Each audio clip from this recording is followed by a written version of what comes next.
Meeting to order. Thanks, everybody, for patience and not starting exactly at 3. It's 3:10. Can we have a roll call, please?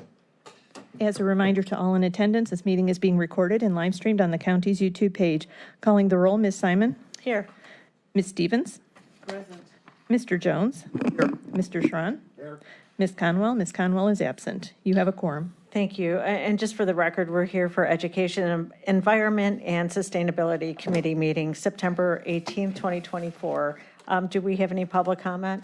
No, Madam Chair, no one has signed in. Thank you. We have minutes from July 24th. Can I have a motion to approve those minutes? So moved.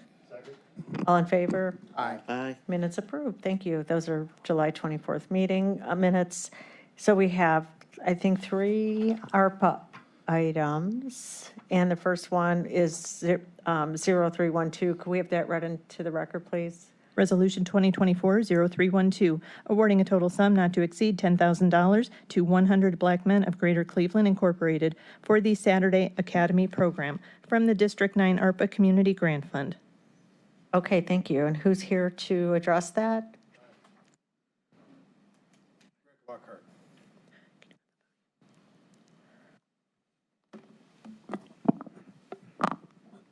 Good afternoon.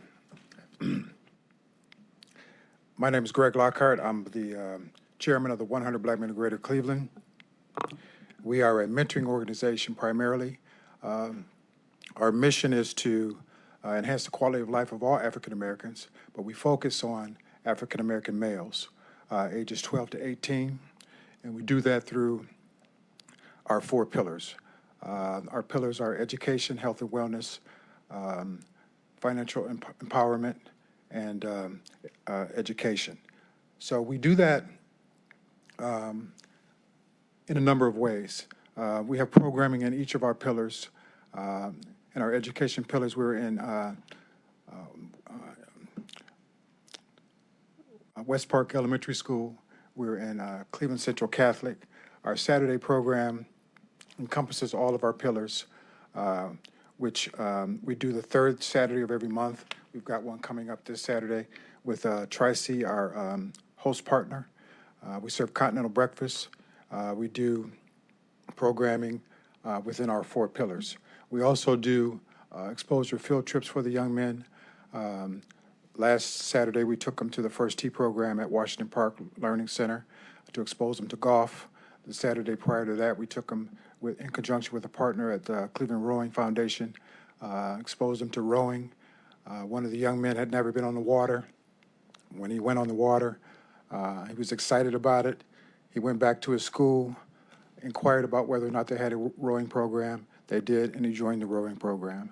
So you never know what these exposure opportunities will result in, what it might spark, what kind of motivation it may present to these young men. So we pour into them, invest in them, and the dollars that you would invest in us would go directly toward investing in them. We have a saying that says, what they see is what they'll be. So we believe that not only telling them what to do, but showing them what successful Black men look like, what it takes to become one, and the fact that it's hard work, integrity, accountability, and all the things that we were taught growing up that some of them may not have had the opportunity to be exposed to. So we take our mission seriously, and we have direct results that we're proud of. I'd be happy to answer any questions. Thank you. Any questions from committee? No? So, Council President? Not necessarily a question, but just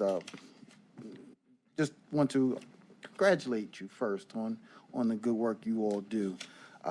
It was a pleasure being with you a few weeks ago with your organization and your leadership as you had your meeting here in Cleveland. And again, hope that you have your national convention with us here in the coming years. So certainly want to put a plug in for that as well. But again, I'm just happy to be a part of this and to be able to support what you're doing and the good work that you do. I appreciate that. I'm glad you mentioned the national. I'll just wrap up by saying we are part of a national organization, over 100 chapters. Here in Cleveland, we're one of those chapters. We have chapters in Turks and Caicos and also in London. So this is a worldwide effort. And I want to thank Councilwoman Meredith Turner for initiating this opportunity for me. Her work and the work that you guys do in the county is impactful, and we just want to be a part of that. Madam Chair, is it appropriate for me to move this forward? Sure. I'd like to make a motion that we approve this and send it to the full council. Second. All in favor? Aye. So for these ARPA items, this resolution and the two that follow, these resolutions will be read 3 times before passage. So this next time will be at our next council meeting, and then the final reading will be at the following council meeting, where it will most likelihood pass. So just to give you a timeline. Okay, all right, thank you. Thank you. Thanks for the opportunity. Sure. Next item. Resolution 2024-0313, awarding a total sum not to exceed $10,000 to Gamma Delta Zeta's Helping Others Incorporated for the Cleveland Storks Nest Program from the District 9 ARPA Community Grant Fund. Good afternoon. Good afternoon. Hi, everyone. I am Chari Hedden. I am the chair of the Storks Nest. I believe you all have my presentation.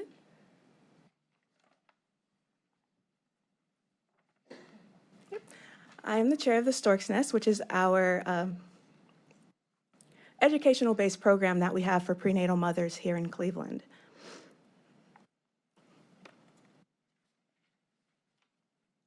All right, for our agenda today, I plan to do an introduction, a brief overview of what is the Storks Nest, why, who do we help and why, our future plans, and I'll give us a few final takeaways as well.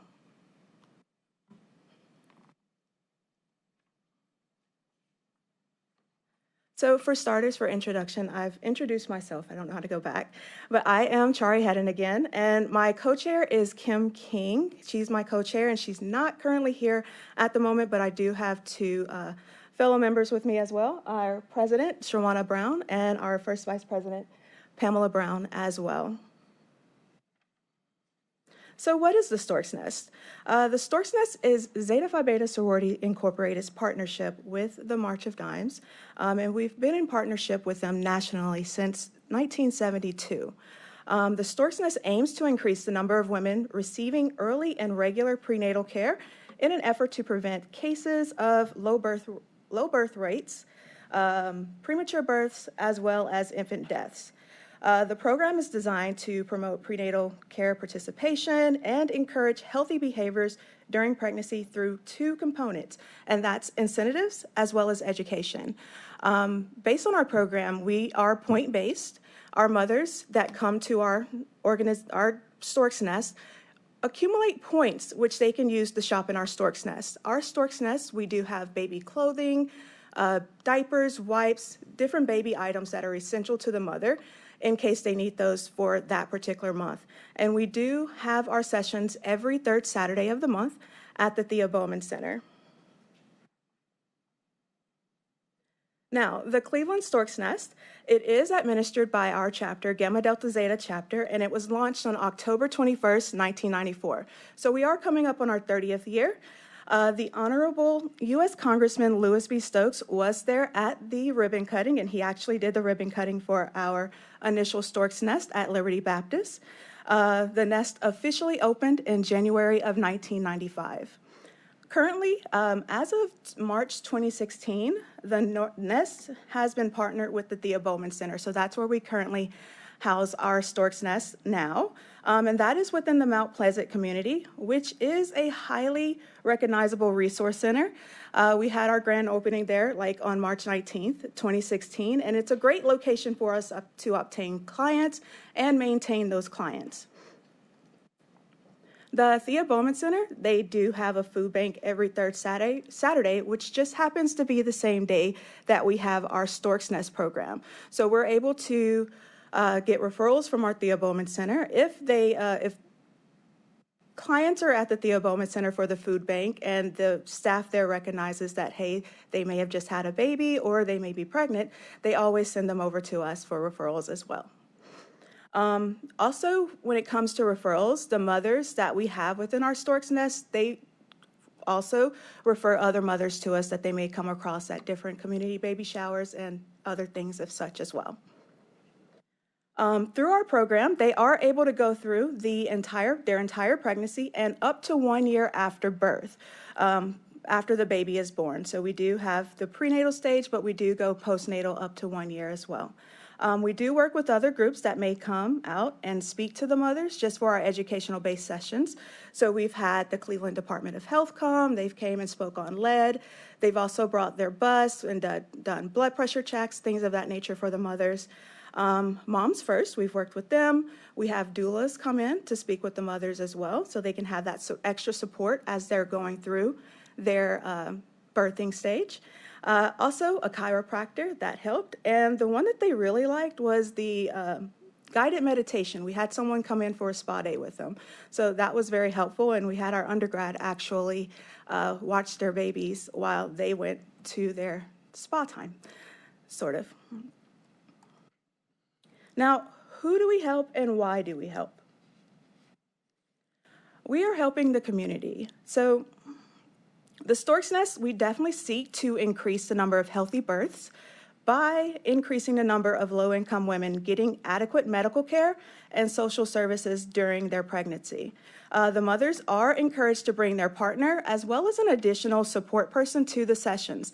That way, it's not just the mom going through this. We know it's their partner, their spouse, husband, or what have you, as well as other family members as well. They can all get the information to learn that we present at the Stork's Nest for that particular session.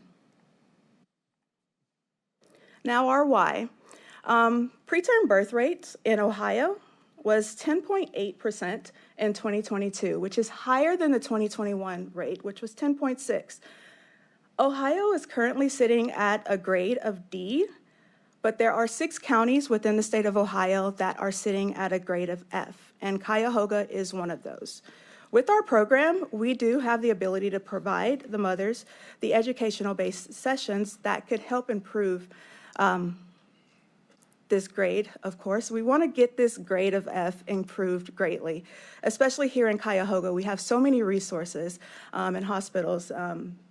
It's hard to see that we have that grade. Also in Ohio, the infant mortality rate has decreased over the last decade, which is great. In 2021, there were 916 babies that died prior to their first birth. The infant mortality rate among babies born to Black birthing people, it's at 1.9 times higher than the state rate. The state rate is at 5.4. Well, the U.S. state rate is at 5.4, whereas we're at 7.1. Some other ways that we do help when it comes to making sure that we can increase this grade that we have, our birth rates that we have here in Ohio. Our chapter does the March for Babies every year with our partners of March of Dimes. The March of Babies is just our way of fundraising to help go towards this goal of improving the rates. Our future plans. So we have a future plan. From March of Dimes, we are receiving educational-based programs. That's what we mostly get from them, are the educational sessions. A new format that we have coming is the Becoming a Mom format. It is set up as an e-learning. So the mothers will go through 9 sessions. The first is you and your pregnancy, and the last, session 9, being their graduation. So the clients will review the materials prior to the group session, which is their e-learning, and then they will come together on our 3rd Saturday for the group learning. We will have facilitators for each of those sessions, and the facilitators will use the materials that we received, as well as supplemental activities, which will enhance the e-learning. We know with repetition, so the mothers will go through the e-learning prior to coming to us, but we will have other features there at the sessions to kind of enhance that learning so they can get that through. And our standard operating procedures for our new module, it's relevant, efficient, it strengthens, and legacy. So relevant meaning it's an e-learning now. It provides the opportunity to provide more regular updates and keep our curriculum up to date as well. efficient. It's going to definitely shorten the amount of time that we have to enter data. It will strengthen our mothers because with repetition of e-learning and group sessions. And the legacy helps us demonstrate the impact and effectiveness of the program in a way that will support funding and conference opportunities for our future. And just our final takeaway, excuse me. In closing, the Storks Nest program has been helping mothers and their partners and babies for many years and will continue to do so for many more. We know that women who actively participate in prenatal care have healthier pregnancies and healthier babies than women who do not. Your support will immediately impact the lives of moms and babies in our community. Success of the Storks Nest depends on people like you and organizations that you represent. I want to thank you all and also thank Councilwoman Meredith Turner as well for recognition. And I do have a link to our flyer that we have for our Storks Nest sessions every month. Thank you all. Thank you. Questions, comments? Want to make a motion or? I'd love to make a motion on behalf of my colleagues. I'll second it. There you go. Very supportive of the idea. Thank you. Good luck. Thank you. Okay, all in favor? Aye. Any opposed? Okay, you heard, this will be read 3 times. Okay, good luck. Thank you. And Madam Chair, if you would add my name? Sure. Sorry, Mr. Jones, did you say you wanted your name added? Thank you. Thank you. Next item? Resolution 2024-0316, awarding a total sum not to exceed $10,000 to Seeds of Literacy for the Adult Basic Education Program from the District 9 ARPA Community Grant Fund.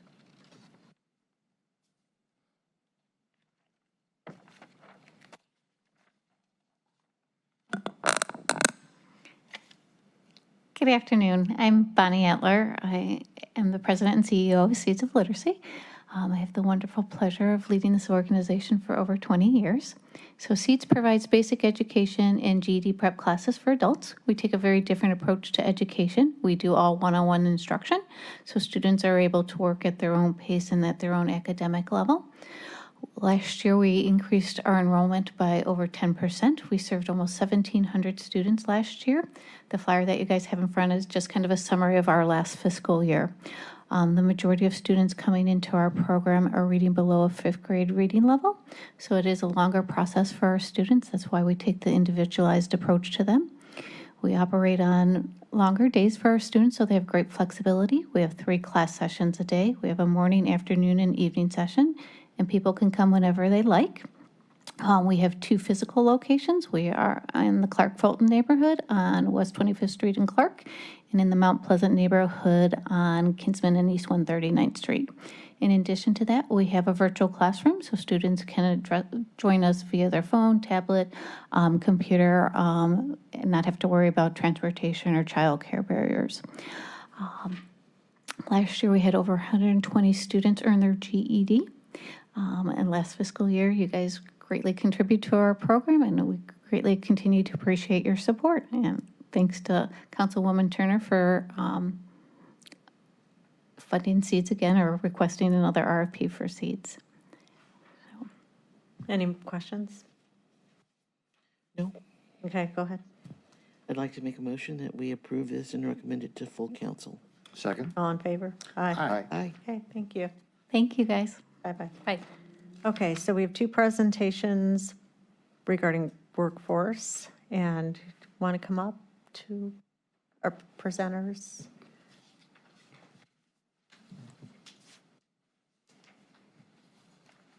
Hi. Good afternoon. Should we jump right in? Sure, just give your names, Sure. positions. My name is Michelle Rose. I'm the CEO of the Workforce Development Board for Cleveland and Cuyahoga County. And I'm Laura Chalker. I'm the Chief Operating Officer for the Workforce Development Board for Cuyahoga County. And Thanks for having us. We're going to split our presentation into two parts as the agenda suggests. I'm going to provide a brief update on the transition of the organization from intergovernmental structure to a nonprofit organization, and Laura's going to present on the CCEAP program.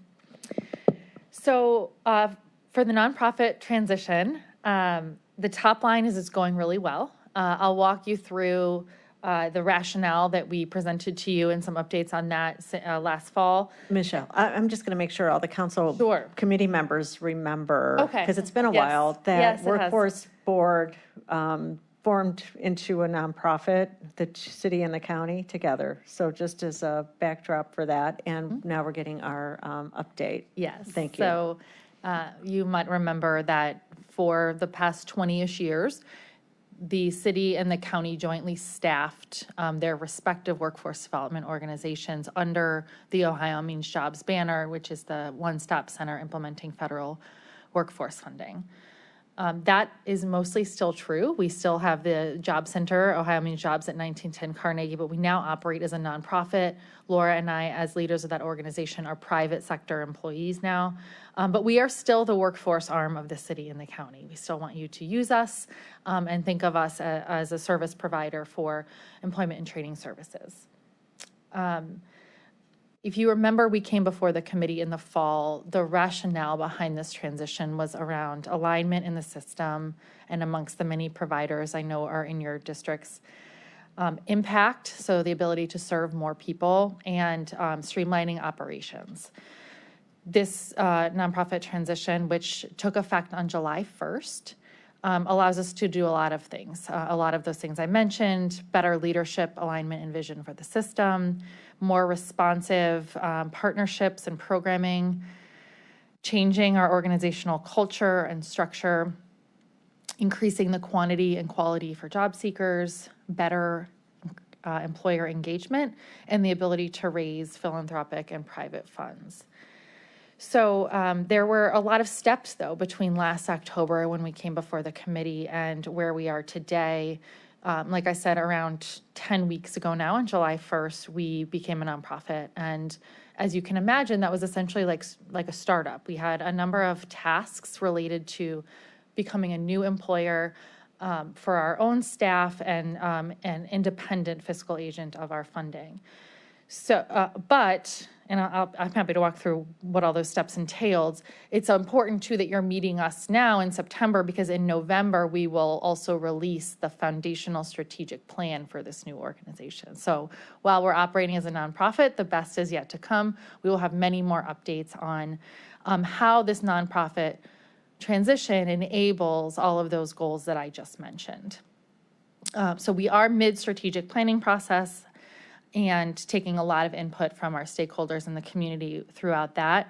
Likely with the strategic plan rollout, we'll announce a new name and brand for the organization. Also welcome a lot of community input on that.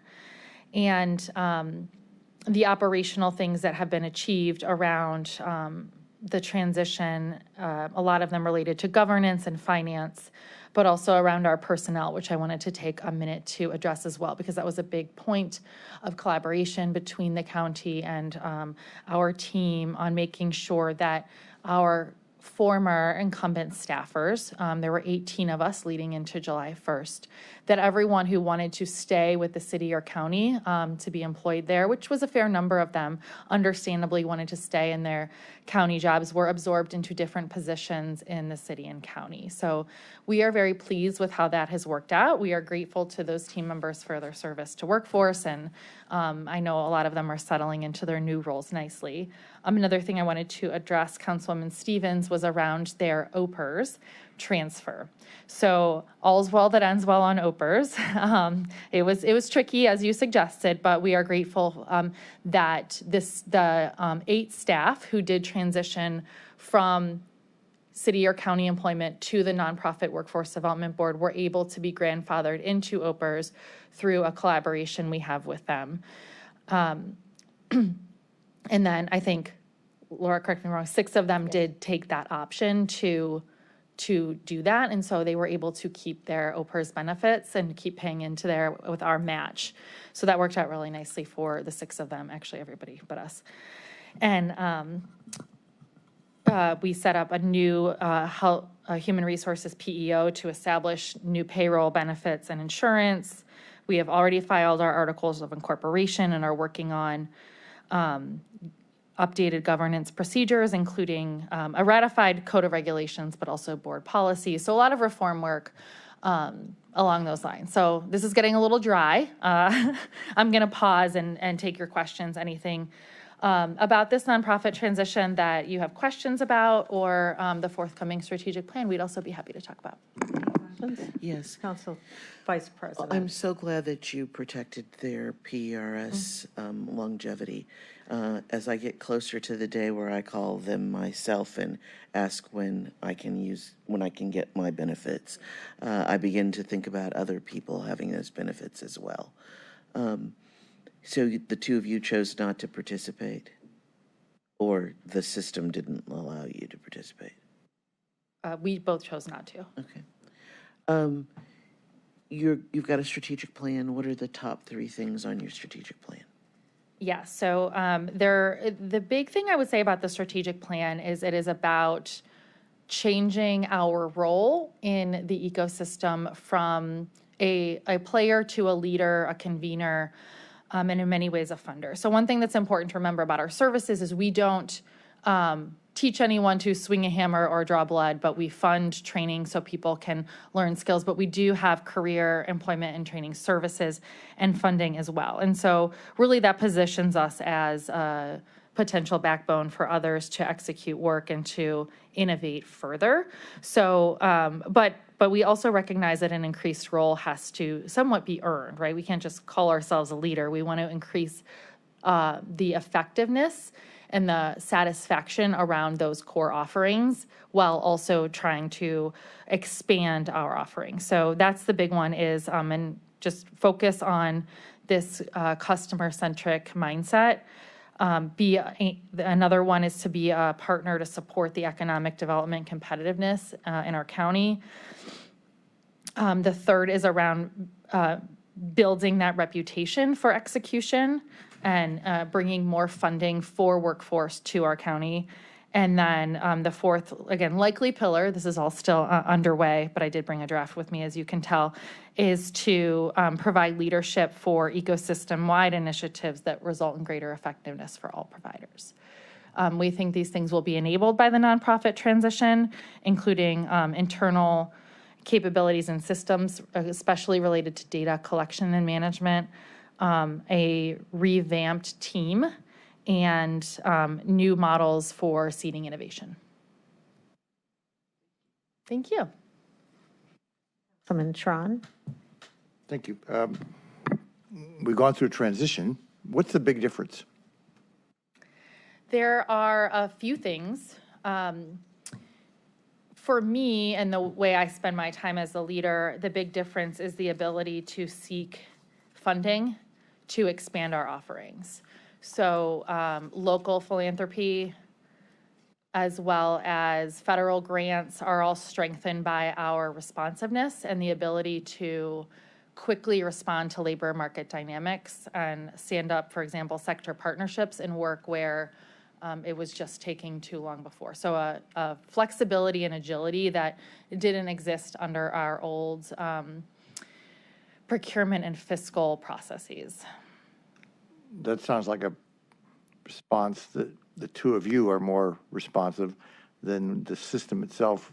Did the system require it to be non-responsive before? I mean, because it just seems like if you have good leadership, you should be able to respond under almost any structural conditions. But it sounds like, was the structure keeping it down?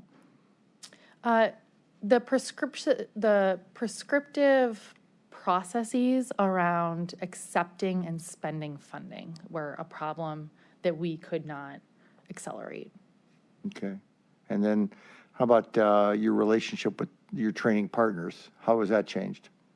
It hasn't. It hasn't yet, but it could.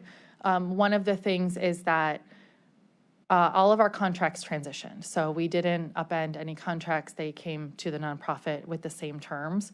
We now have more flexibility to adapt contracts in the future so that they can be more performance-based and that there's more accountability built into them with our providers, which we think will compel a more collaboration with our partners on addressing problems as they come rather than just on a contract cycle.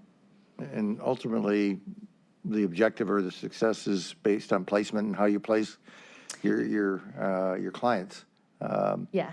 What's your measurement right now Yeah. of placement, and what's your target on your strategic goal for year 1, 3, and 5?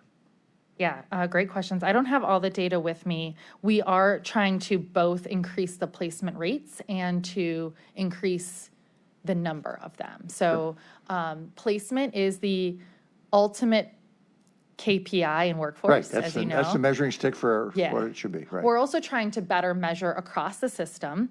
We're trying to influence the quality of training people receive.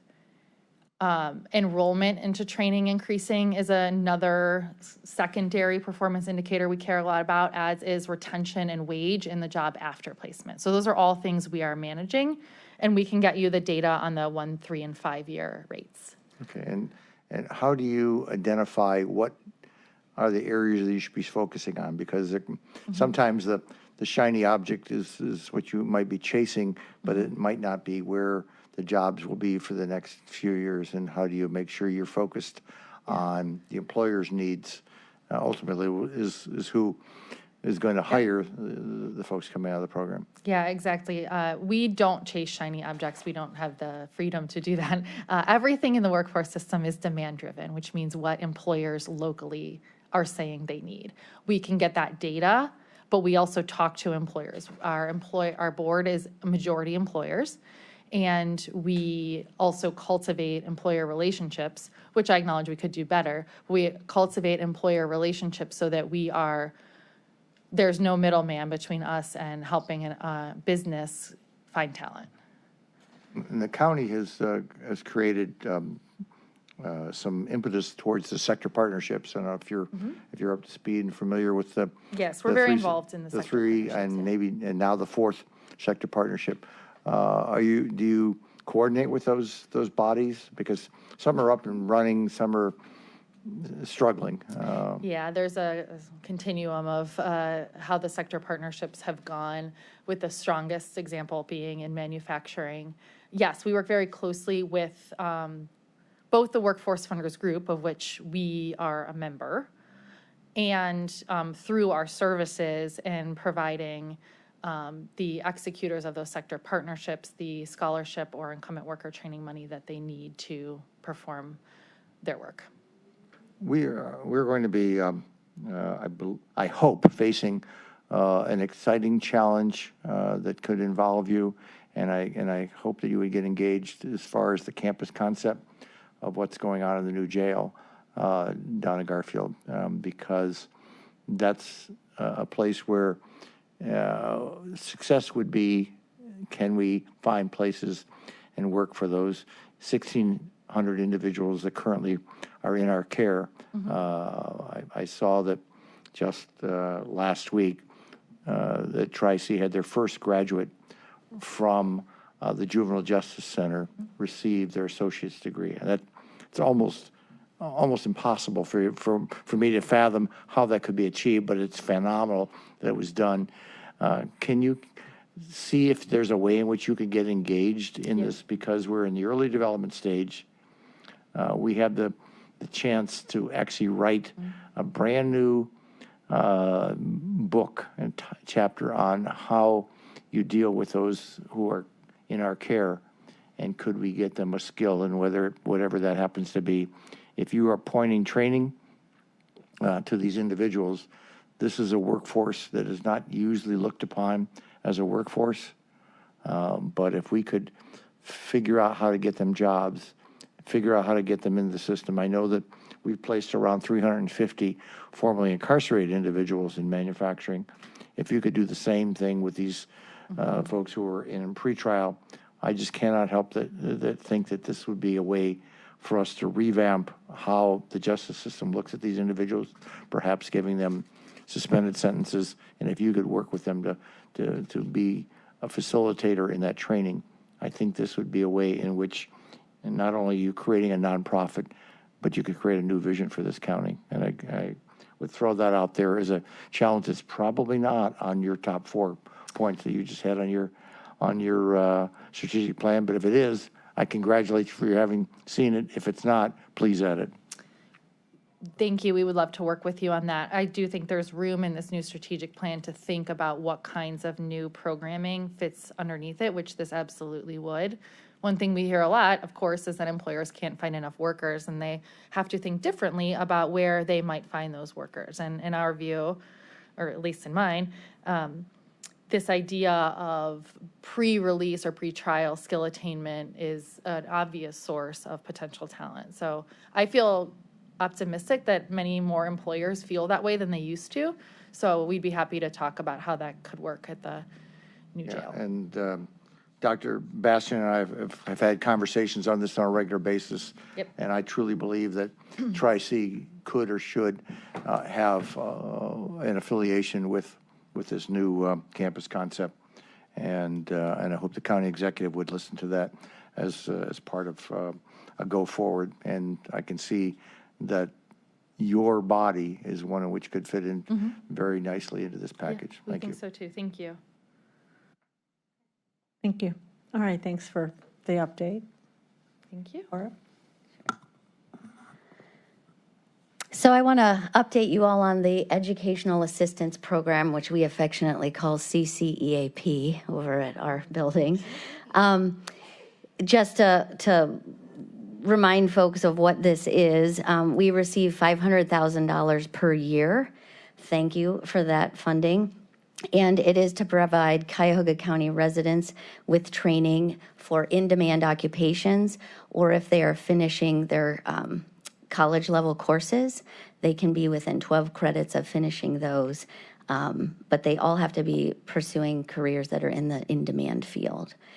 And so I provided just a quick one-pager for each of you, because I can certainly go into a lot more detail, but I wanted to provide just an overview. So in program year 23, which was calendar year 2023, we had 106 ITAs, which are individual training agreements. And I provided a summary of how those were broken down by our 3-sector partner, or 3 sectors, as well as then general is basically covering everything else that is not in one of those 3 sectors. But you will see 53% of the individual training agreements we did were in the healthcare sector, and 11% in information technology, and then 1% were in manufacturing. And in this current year that we are in through August, again, 56% have been in healthcare, and 14% in IT, and 3% in manufacturing. And what I would like to just point out are, I provided the top 10 training categories. We had 23% are pursuing their license in practical nursing, 18% registered nursing, followed by 13% doing CDL training. And then you can see there through the list from dental assistants through teachers and to medical coding. The majority of our trainees are attending Tri-C. There 25% of them have been at Tri-C as the training provider, followed by Cleveland State and Valley College, but I provided the top 10 there. And at this point in 7 months in of program year 24, we have 84 ITAs in process and almost $400,000 obligated. So we're butting up the end. We're almost to where we've met capacity of what we can provide in training for this calendar year. So that is my very quick update. I can provide all kinds of details on this should you like it. We break it down now. Obviously, we're tracking by training provider and all of the different occupations that they are pursuing at each school and whatnot. Fantastic, thank you. Any questions? So you're going to run out of money this year before the end of the year? We always do. You always we do. We put and people on there's- waiting lists.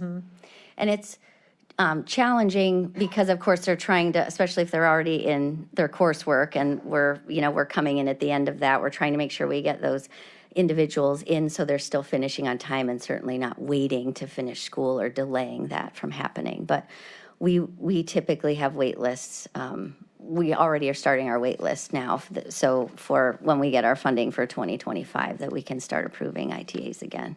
Yeah, so I just want the committee to know, this was put into effect when the new government formed. This is component 2 of the Educational Assistance Program. One's college scholarships through College Now, and then this was the second component. I don't think we spend enough time looking at the value of this program, and I appreciate you giving Yes. us this information. And maybe the numbers need to change about what council allocates to some degree, because, you know, we're inflation, things have changed, things are more expensive than they were 10 years ago when we started this, so the budget's been flat. Yes.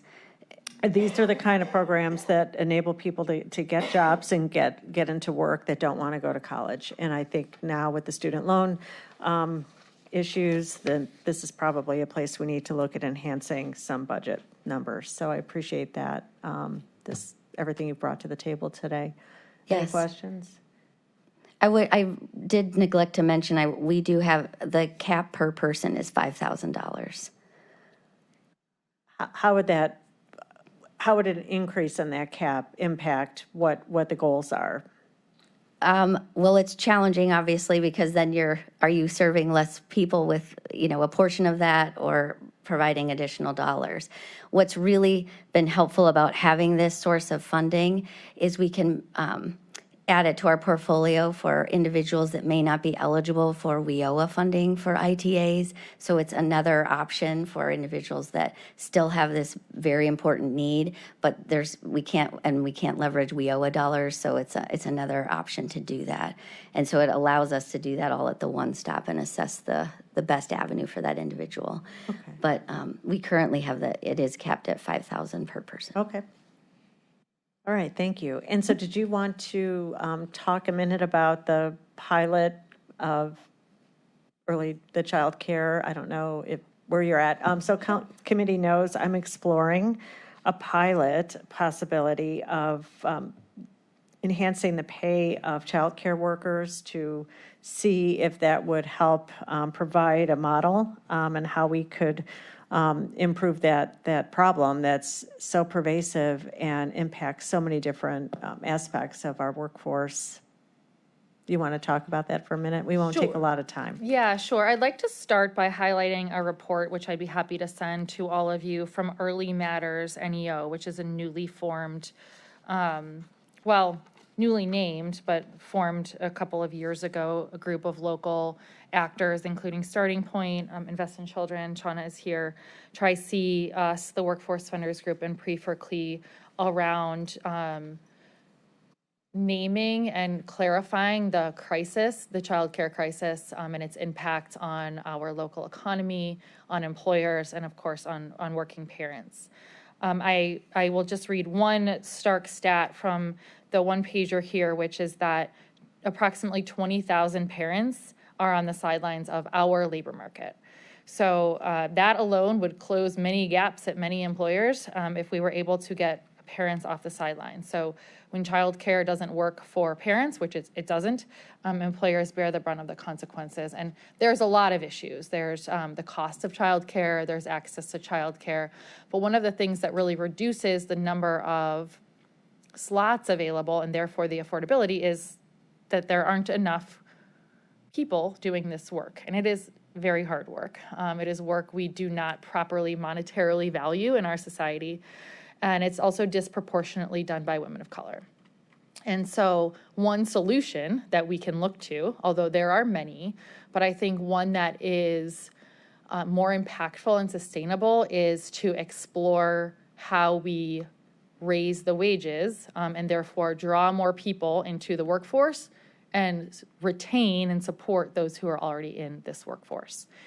There are ways to do that. We have designed a potential pilot that we would love to talk about further that would put the wages of some child care centers workers on par with their local public school. So we should treat people who are serving 0 to 5 the same as we treat kids who are teaching, or adults who are teaching kids elementary school. And that obviously, though, is an expensive proposition, but we do feel like combined with increased recruitment into the industry and training for people who are on a potential career pathway in this field, will stabilize the workforce. Thank you. Okay. So we'll come back Okay. with this Yeah, we'd love to more talk about that fleshed more. out. Yeah. When we move forward with an exploration of how we can enhance and, maybe help support a pilot. That would be great. Thank you so Yeah, much. this is underlying, the crisis is true. I mean, it impacts everything. So any questions? Okay, thanks so much. Good work. Thank We you. appreciate Nice to see everything you you're all. doing, bringing energy into this workforce realm. All right, everybody, thank you. That's our items. There's no miscellaneous business. I can adjourn. Okay, thanks.